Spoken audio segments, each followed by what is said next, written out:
तो स्वागत है दोस्तों। आज आपके एक और नए वीडियो पे जिसमें हम बात करने जा रहे हैं एल्गोरिथम्स की। इससे पहले जो मैंने एक वीडियो बनाई थी उस पे मैंने आपको डेटा स्ट्रक्चर के बारे में बताया था कि डेटा स्ट्रक्चर क्या होता है, उसकी नीड क्यों पड़ती है और हम डेटा स्ट्रक्चर के कितने टाइप्स होते हैं। तो वो सारे टॉपिक्स हमने प्रीवियस जो हमारी फर्स्ट वीडियो थी उसमें हमने कवर कर ली थी। आज हम बात करेंगे एल्गोरिथम्स का कि एल्गोरिथम्स का यूज़ क्यों करते हैं, एल्गोरिथम्स होती क्या है। तो जब ये दोनों सेपरेट टॉपिक हम एक अलग अलग वीडियोस में कवर कर लेंगे तो आपको एक आइडिया लग जाएगा कि एक्चुअल में डेटा स्ट्रक्चर क्या और एल्गोरिथम्स क्या है और हम इसको डीएसए क्यों बोलते हैं, like data structure and algorithms. हम क्योंकि हमारी जो प्लेलिस्ट होने वाली है वो डीएसए पे ही बेस्ड होने वाली है। तो जो भी आगे हमारे स्टैक्स एंड क्यू और जितनी भी हमारी डेटा स्ट्रक्चर्स आने वाली हैं तो उनको हम ब्रीफ में पढ़ेंगे इसी प्लेलिस्ट में, ठीक है। तो अभी के लिए हम समझते हैं कि एल्गोरिथम्स होती क्या है। देखो, सिंपल लाइफ में आप क्या करते हैं, आपको कोई काम करना होता है तो आपको उस काम करने के लिए डिफरेंट मेथड्स होते हैं। आपको वो मेथड्स पता है क्योंकि आपने वो टास्क करना है और उस टास्क को करने के बाद में आपको एक आउटपुट भी चाहिए। तो एज ए इनपुट जो आपने काम को देना है और उस काम करने के बाद में आपको एक डिजायर्ड आउटपुट चाहिए और उन दोनों के बीच में आपने जो टास्क परफॉर्म करा, समझ रहे हैं ना आप, जो भी आपने टास्क परफॉर्म करा वही हमारी एल्गोरिथम्स होती है। हम उसको बोल सकते हैं अपनी नॉर्मल लैंग्वेज में डेली लाइफ में कि ये मेरा एक मेथड है, मैंने ऐसे काम करा तो मेरे को ये एज ए आउटपुट मिला है, ठीक है। तो सेम वे में क्या होता है कंप्यूटर साइंस की अगर हम बात करते हैं तो एल्गोरिथम से एक तरीके से हमारा कंप्यूटेशनल प्रोसीजर होता है जो कि कुछ इनपुट्स लेता है यूजर से, ठीक है। उसने कुछ इनपुट्स लिए यूजर से और उस इनपुट्स के ऊपर उसने कुछ ऑपरेशंस परफॉर्म कराए, ठीक है। उसने कुछ ऑपरेशंस परफॉर्म कराए और उस ऑपरेशंस को परफॉर्म कराने के बाद में उसे एक सिंगल आउटपुट मिला, ठीक है ना। तो आपने देखा कि जो भी उसने टास्क के बीच में परफॉर्म कराए इनपुट और आउटपुट के बीच में, वही हमारी एल्गोरिथम्स बोल सकते हैं, ठीक है। इसको एक ग्राफिकल वे में अगर हम समझें तो क्या होता है कि सपोज ये कोई एक यूज़र है हमारा, ठीक है। और इस यूजर्स ने लाइक बढ़िया सा एक यूजर है, इसने इसने क्या करा है कि इसको कोई टास्क परफॉर्म कराना है। तो इसने टास्क परफॉर्म कराने के लिए इसने क्या करा है, इसने कुछ इनपुट्स दिया कंप्यूटर को, ठीक है। ये हमारा सपोज एक कंप्यूटर है, ठीक है। ये हमारा कंप्यूटर है, इसने कुछ इनपुट्स दिया, बोला भाई देखो ये मेरे इनपुट्स हैं और इसके बाद में मेरे को एक ये आउटपुट चाहिए। अब आउटपुट उसका कुछ भी हो सकता है। अब आउटपुट सपोज अगर उसको कोई भी दो नंबर्स का सम परफॉर्म कराना है तो वो उस हिसाब से अपना इनपुट देगा। उसको मल्टीप्लाई कराना है या सपोज उसको कोई भी सॉर्टिंग करानी है, सॉर्टिंग मतलब लाइक नंबर को असेंडिंग ऑर्डर में देना है या डिसेंडिंग ऑर्डर में देना है। तो नंबर्स का अगर असेंडिंग उसने परफॉर्म कर दिया है, लाइक इसने दे दिया इसको 1 3 5, ठीक है। इसने ये कुछ सम सेट ऑफ इनपुट दिए कंप्यूटर को, बोला कि मेरे को यहाँ पे इसको असेंडिंग ऑर्डर में चाहिए नंबर, ठीक है। इसको असेंडिंग ऑर्डर में चाहिए या डिसेंडिंग ऑर्डर में चाहिए, तो ठीक है। अब असेंडिंग ऑर्डर में नंबर्स को परफॉर्म कराने के लिए उसके पास में कोई ना कोई तो तरीका होगा ना। तो वो क्या करेगा, उसी ऑपरेशंस को परफॉर्म कराएगा। अगर उसको असेंडिंग में परफॉर्म कराना है तो उसने असेंडिंग वाली एल्गोरिथम परफॉर्म कराई या मेथड्स परफॉर्म कराए, डिसेंडिंग में है तो डिसेंडिंग का परफॉर्म कराया, ठीक है। अब उसने क्या किया, कंप्यूटेशनल वे है तो कंप्यूटर ने क्या किया, अपना मेथड, अपना सीपीयू, अपना माइंड यूज करा और वो जो नंबर थे 1 3 5 और यहाँ पे सपोज मैं दे देता हूँ 4, ठीक है। अब उसने क्या करा कि उसने कुछ ऑपरेशंस परफॉर्म कराए और एक आउटपुट प्रोड्यूस करा, ठीक है। उसने कुछ आउटपुट प्रोड्यूस करा जो कि हमारा असेंडिंग में है तो हमारा 1 3 4 5 में आने वाला है और उसने एक आउटपुट हमको दे दिया है। तो आपको यहाँ पे समझ में आया होगा सिंपल लैंग्वेज में कि एल्गोरिथम कुछ भी नहीं है, एक सेट ऑफ प्रोसीजर है, कंप्यूटेशनल प्रोसीजर है जो कि कुछ इनपुट्स लेता है फ्रॉम यूजर्स, ठीक है।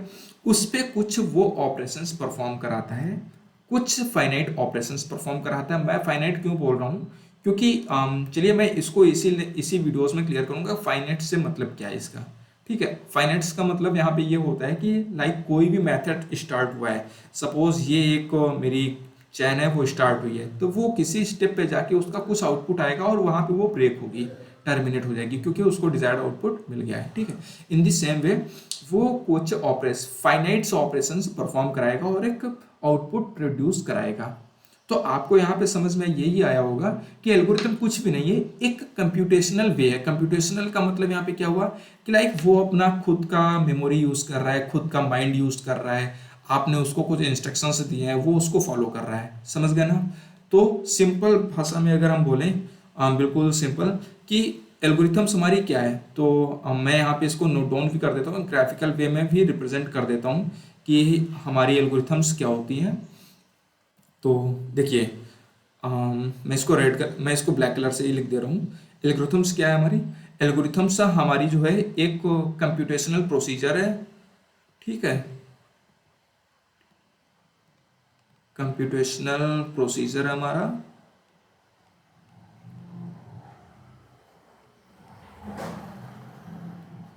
कंप्यूटेशनल प्रोसीजर है। ठीक है, ये क्या करता है, ये कुछ एज ए इनपुट लेता है, ये कुछ इनपुट लेता है। ठीक है, और कुछ ऑपरेशंस यहाँ पे हमारे, ये मैं गियर बॉक्स बना दे रहा हूँ, आप समझ आइएगा कि मतलब यहाँ पे ये कुछ ऑपरेशंस परफॉर्म करा रहा है। ऑपरेशन परफॉर्म कराने के लिए मैं यहाँ पे कोई रेड कलर का या ब्लू कलर से मेंशन कर दे रहा हूँ। इसने क्या करा है, इसने हम कुछ ऑपरेशंस परफॉर्म कराए। ठीक है, उसने कुछ ऑपरेशंस परफॉर्म करा दिए।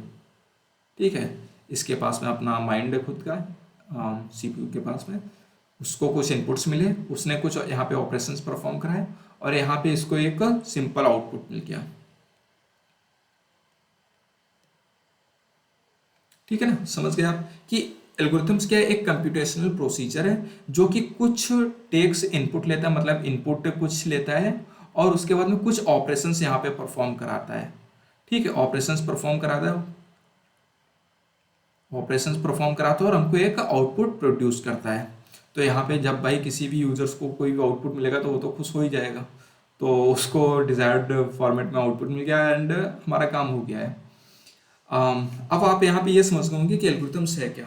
अब बात कर लेते हैं हम यहाँ पे कैरेक्टरिस्टिक्स की, कि जो हमारी एल्गोरिथम्स होती हैं उनकी कैरेक्टरिस्टिक्स क्या है। इसके बाद में हम बात करेंगे एल्गोरिथम्स के एडवांटेजेस क्या है, डिसएडवांटेजेस क्या है, और कुछ एल्गोरिथम्स के बारे में भी बात करेंगे हम, बट डिटेल में हम वीडियोस बाय वीडियोस करेंगे। बट यहाँ पे मैं आपको समझाऊंगा कि हमारी जो एल्गोरिथम्स होती है वो क्या करती हैं, कितने टाइप्स की होती हैं। ठीक है ना? तो आपको एक ये फर्स्ट टॉपिक समझ में आया होगा कि एल्गोरिथम्स होती क्या है। अब मैं यहाँ पे एक वन लाइनर सोल्यूशन यहाँ पे लिख दे रहा हूँ कि एल्गोरिथम्स क्या है, आप समझ आइएगा। हालांकि ये मैंने कई बार बात रिपीट कर दी है, बट ये सिर्फ इसीलिए है जिससे आपको ये समझ में आए। तो एक एल्गोरिथम्स हमारी जो है, जस्ट अ सेकेंड, ठीक है ना, एल्गोरिथम, ठीक है, एल्गोरिथम क्या है, एक कंप्यूटेशनल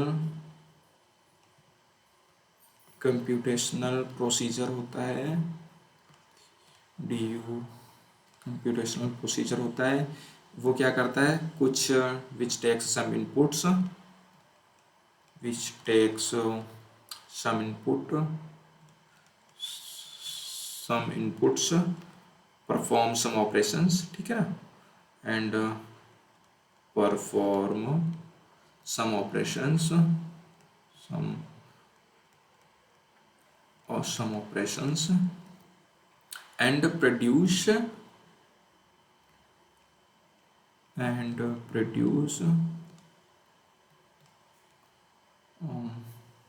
आउटपुट।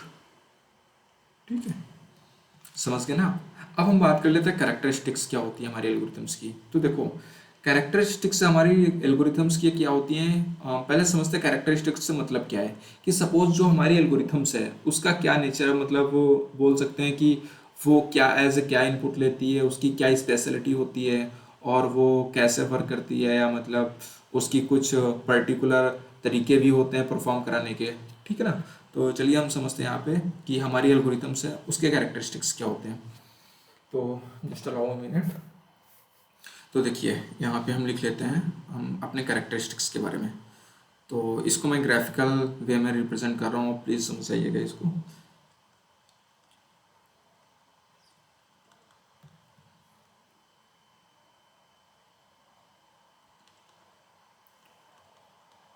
ठीक है, कैरेक्टरिस्टिक्स हमारी एल्गोरिथम्स की क्या होती हैं। ठीक है। देखो सबसे फर्स्ट कैरेक्टरिस्टिक्स हमारे एल्गोरिथम्स की होती है कि वो कुछ इनपुट्स लेता है। ठीक है, वो कुछ इनपुट्स लेता है। ठीक है, इनपुट से आप समझ गए ना कि भाई अगर हमको कोई भी ऑपरेशन परफॉर्म करना है या मेरे को कोई टास्क करना है तो कैसे करना है तो बाद में आता है, हमको उसमें क्या अपना इनपुट देना है। ठीक है, फिर वो क्या करता है, कुछ आउटपुट्स भी प्रोड्यूस करता है ऑपरेशन परफॉर्म कराने के बाद में। तो वो हमारी जो एल्गोरिथम्स होती है वो कुछ आउटपुट भी प्रोड्यूस कराती है। ठीक है, थर्ड हमारी कैरेक्टरिस्टिक्स होती है कि हमारी जो एल्गोरिथम्स है उस वो एक फाइनाइटनेस होती है, मतलब फाइनाइट होती है। इसका क्या मतलब है, हालांकि अभी मैंने कुछ ही देर पहले ही बताया है। ठीक है, इसका क्या मतलब होता है, इसका मतलब होता है कि सपोज कोई भी आप, जैसे आप हैं, ठीक है, आपने क्या कहा, आपको इवनिंग में या मॉर्निंग में रनिंग करनी है, तो आप कुछ पर्टिकुलर टाइम तक ही तो रनिंग करेंगे ना, उसके बाद में आप रनिंग छोड़ देंगे ना, क्योंकि आप भी हाफ जाएंगे, मतलब थक जाएंगे अच्छी तरीके से, और आप कुछ देर के लिए रेस्ट करेंगे। उसके बाद में वो आपकी चॉइस है, आप रनिंग दोबारा करते हैं या नहीं करते। इन द सेम वे आपको कोई अगर टास्क परफॉर्म कराना है तो टास्क परफॉर्म होने के बाद में वो टास्क या वो ऑपरेशन कहीं ना कहीं तो ब्रेक होगा ना, टर्मिनेट होगा ना।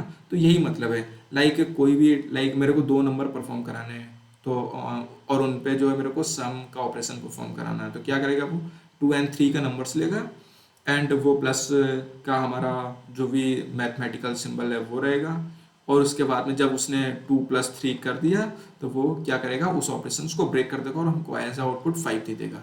तो फाइनाइटनेस का मतलब यही है कि वो कुछ सेट, लाइक वो कुछ स्टेप तक रन करेगा, उसके बाद में वो टर्मिनेट हो जाएगा।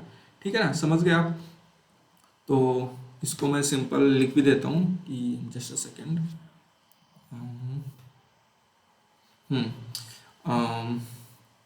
लाइक आफ्टर रनिंग, मैं यहाँ पे लिख देता हूँ आफ्टर रनिंग, ये थोड़ा गलत लिख गया, क्लियर नहीं है। After execution, T after execution it will terminate, it will terminate, it will terminate. ठीक है, समझ गए आप, इट विल टर्मिनेट। फिर इसके बाद में हमारे जो भी हमारी एल्गोरिथम्स होती है इसकी एक और कैरेक्टरिस्टिक्स होती है, वो होती है हमारी, हम बोल सकते हैं हम डेफिनेटनेस। ठीक है, तो यहाँ पे मैं नोट डाउन कर देता हूँ। ठीक है ना भाई, इसका क्या मतलब होता है, देखो इसका ये मतलब होता है कि आपको अगर कोई टास्क, जैसे आपके घर पे कोई काम करने वाला है, ठीक है, तो आप उसे कुछ क्लियर इंस्ट्रक्शंस देंगे ना कि देखो ये टास्क है, ये काम है आपको, और आपको इस तरीके से करना है। आप उस इंसान को जिससे आपको काम कराना है उसको जितने अच्छे से बताएंगे वो उस काम को उतने अच्छे से करेगा। इन द सेम वे जो हमारे कंप्यूटर होता है उसका जो मेमोरी या सीपीयू, आप कुछ भी बोल लीजिए, सीपीयू जो होता है उसको जितना क्लियर इंस्ट्रक्शंस देंगे वो उतना ही अच्छे से परफॉर्म कराएगा। ठीक है, और इसमें मतलब मैं लिख देता हूँ कि जो हमारे इंस्ट्रक्शंस है वो अनएम्बिगुअस होने चाहिए, जो कि मतलब क्लियर होने चाहिए समझने के लिए। इंस्ट्रक्शंस शुड बी अनएम्बिगुअस होने चाहिए।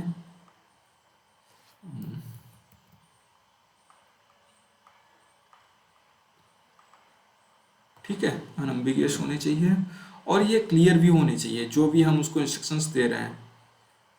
ठीक है, इसके बाद में हमारी एक और कैरेक्टरिस्टिक्स होती है, वो क्या होती है, हमारी कैरेक्टरिस्टिक्स होती है कि ये इफेक्टिव भी होनी चाहिए, मतलब जो भी इफेक्टिवनेस,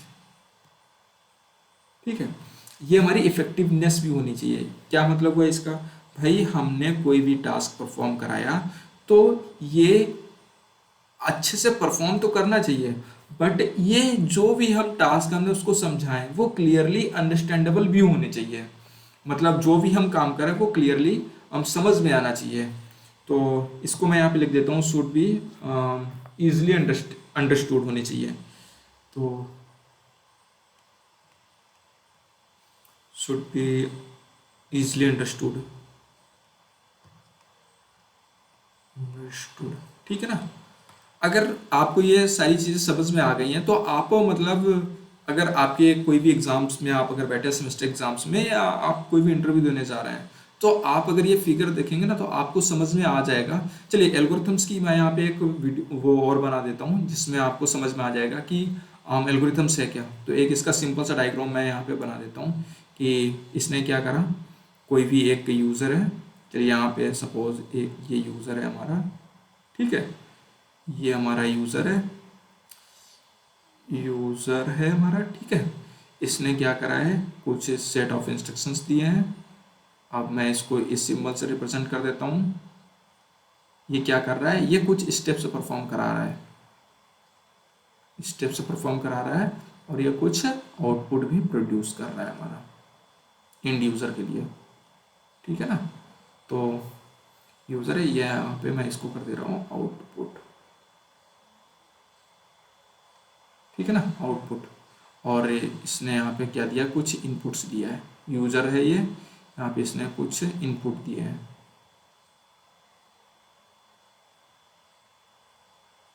ठीक है ना, समझ गया। तो आपको अभी समझ में आया कि एल्गोरिथम्स क्या होती है, एल्गोरिथम्स की कैरेक्टरिस्टिक्स क्या होती है। अब हम बात करते हैं कि जो हमारी एल्गोरिथम्स होती है वो कितने टाइप्स की होती हैं। तो मैं यहाँ पे थोड़ी सी स्क्रीन छोटी कर लेता हूँ तो आपको समझ में आ जाएगा।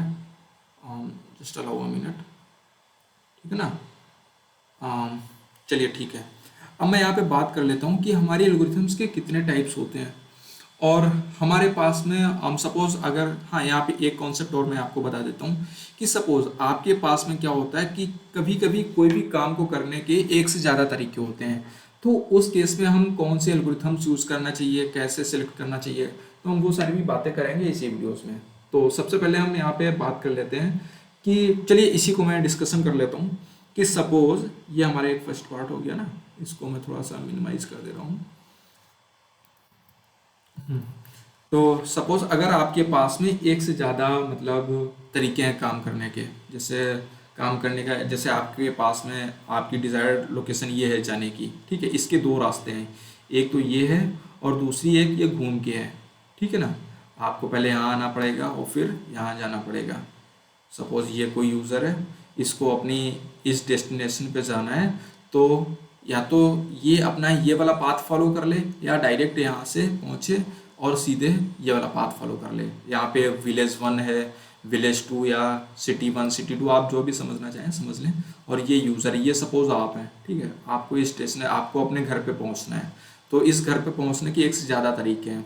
आप या तो इस गाँव का सहारा ले लें या आप ये सिटी होते हुए आराम से पहुँच जाएँ।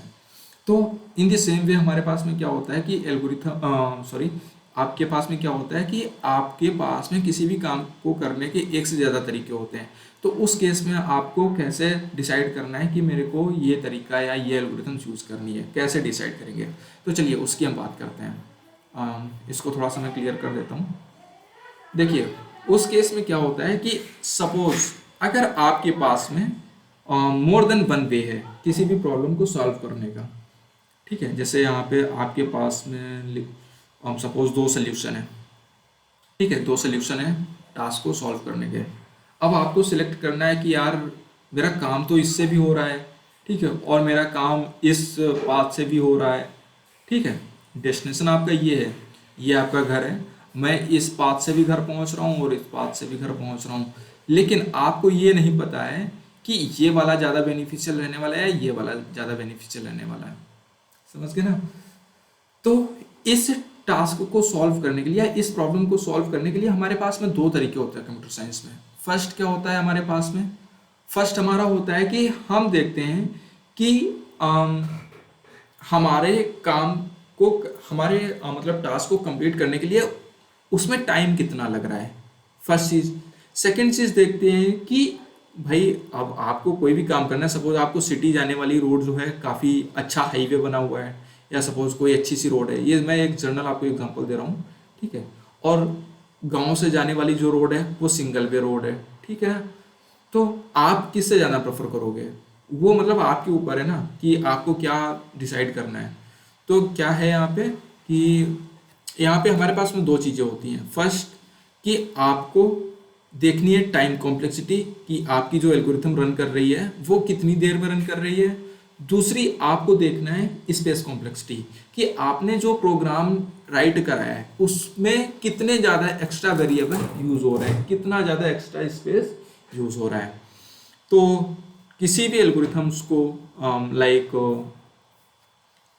सिलेक्ट करने के लिए कि कौन से एल्गोरिथम मेरे को कब यूज़ करनी है, तो उसके लिए हम दो चीज़ें चेक करते हैं। फर्स्ट होती है हमारी टाइम कॉम्प्लेक्सिटी, ठीक है, फर्स्ट हमारी होती है टाइम कॉम्प्लेक्सिटी,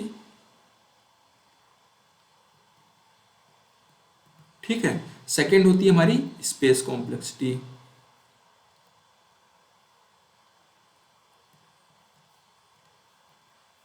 ठीक है ना, समझ गए आप कि कोई भी एल्गोरिथम्स परफॉर्म करने के लिए हमारे पास में एक से ज़्यादा मतलब तरीके हैं किसी भी प्रॉब्लम को सॉल्व करने के। तो वहाँ पे हम दो चीज़ें देखते हैं कि कौन से एल्गोरिथम यूज़ करनी है, उसमें देखते हैं हम टाइम कॉम्प्लेक्सिटी क्या है और सेकंड चीज़ क्या है, स्पेस कॉम्प्लेक्सिटी क्या है। अब इसमें एक हम और चीज़ बात कर लेते हैं कि टाइम कॉम्प्लेक्सिटी जो होती है इसको भी हम दो तरीके से मेज़र कर सकते हैं, ठीक है ना। जो हमारी टाइम कॉम्प्लेक्सिटी होती है,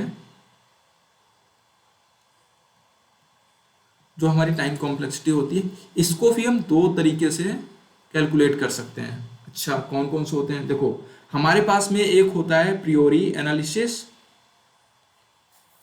प्रियोरी एनालिसिस, ठीक है। सेकंड होता है हमारे पास में पोस्ट प्रियोरी एनालिसिस, ठीक है ना। सॉरी थोड़ा ये गलत लिख गया है,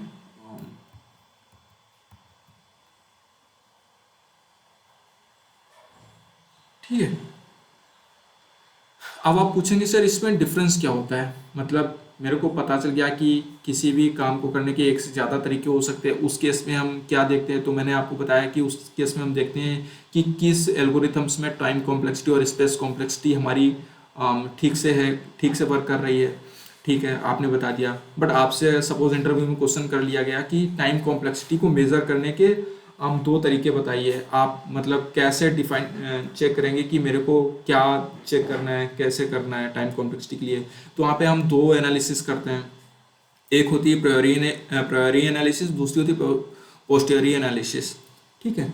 इसके बाद में अब आप पूछेंगे ये पोस्ट एंड प्रियोरी होती क्या है, तो चलिए बात करते हैं। देखो प्रियोरी एनालिसिस क्या होती है कि सपोज आपने कोई भी एल्गोरिथम्स लिखी, ठीक है, आप क्या करते हैं उसका कॉपी एंड पेन के थ्रू ही मतलब चेक कर लेते हैं कि इसमें कितना टाइम लगने वाला है। तो सिंपल लैंग्वेज में अगर हम बोलें कि ये हम कंप्यूटर में एग्जीक्यूट करने से पहले ही चेक कर लेते हैं कि इसमें कितना टाइम लग रहा है। तो सिंपल क्या हुआ कि इसको हम देखते हैं कि सॉरी इसको हम चेक करते हैं कि before the execution of the like whatever our algorithm is, ठीक है। चेक कर लेते हैं यहाँ पे ये प्रायोरी एनालिसिस हम कब करते हैं, डन बिफोर एग्जीक्यूशन, ठीक है। और पोस्टियोरी एनालिसिस क्या करते हैं ठीक से ये थोड़ा नाम प्रोनाउंस नहीं हो रहा है बट आप समझ जाइएगा। पोस्टियोरियर एनालिसिस में क्या होता है, ये हम अपना जो भी हमारा एग्जीक्यूशन हो जाता है उसके बाद में एनालिसिस करते हैं, ठीक है। एनालिसिस आफ्टर एग्जीक्यूशन, ठीक है ना, समझ गए आप। इसके बाद में जो हमारी प्रायोरी एनालिसिस होती है ये हमको अप्रोक्सीमेट आंसर देती है, ठीक है। अप्रोक्सीमेट आंसर मतलब आपने रफली किया हुआ, आपने पेन और पेपर पे किया हुआ था, तो ये आपको अप्रोक्सीमेट आंसर देती है, ठीक है ना। और ये आपको एग्जैक्ट आंसर देती है, ठीक है ना। क्यों, क्योंकि आपको पता है ये कंप्लीट एग्जीक्यूशन होने के बाद में ही मेरे को टाइम कॉम्प्लेक्सिटी पता चली कि ये कितना है। इसके बाद में एक सिंपल और मैं इसमें डिफरेंस आपको बताता हूँ। तो इसमें एसिम्प्टोटिक नोटेशंस का यूज़ किया जाता है कि लाइक कितना ये टाइम लेगी एल्गोरिथम्स को कंप्लीट करने में, ठीक है। तो ये यहाँ पे टेक्स ASYMPTO एसिम्प्टोटिक नोटेशंस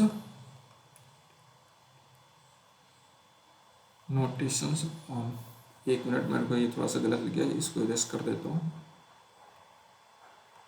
हाँ, ये क्या कर रहा है, एसिम्प्टोटिक नोटेशंस को लेता है, किस लिए, टाइम को मेजर करने के लिए, like how much time it will take to complete it execution. ठीक है, ये takes asymptotic notations to check how much time it will take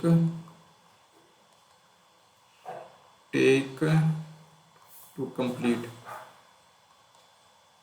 ठीक है ना। और इसमें ये क्या होता है, ये मतलब एसिम्प्टोटिक नोटेशंस को यूज नहीं करता है, तो हम बोल सकते हैं does not take asymptotic notations. ठीक है ना, does not takes asymptotic notations.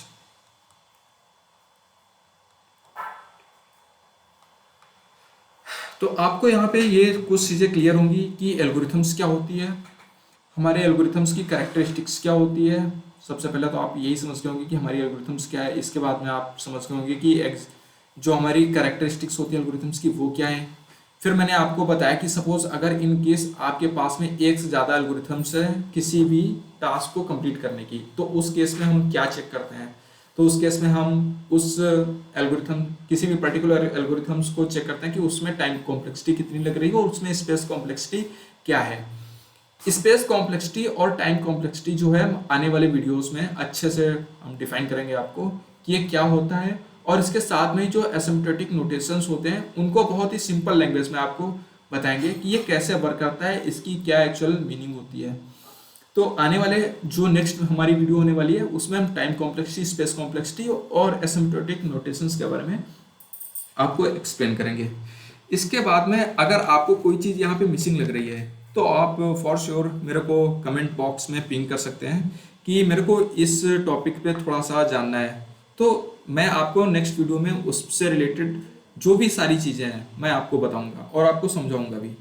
तब तक के लिए मैं आपको यहीं पे रोकता हूँ और नेक्स्ट वीडियो के लिए फिर से हम मिलते हैं न्यू वीडियो में। अगर आपको ये वीडियो और ये कंटेंट थोड़ा सा पसंद आया है या आपको अच्छा लगा है तो आप प्लीज़ चैनल को लाइक करें और सब्सक्राइब भी करें चैनल को, वीडियोस को लाइक करें और अपने दोस्तों के साथ में जो है इस वीडियोस को शेयर भी करेंगे।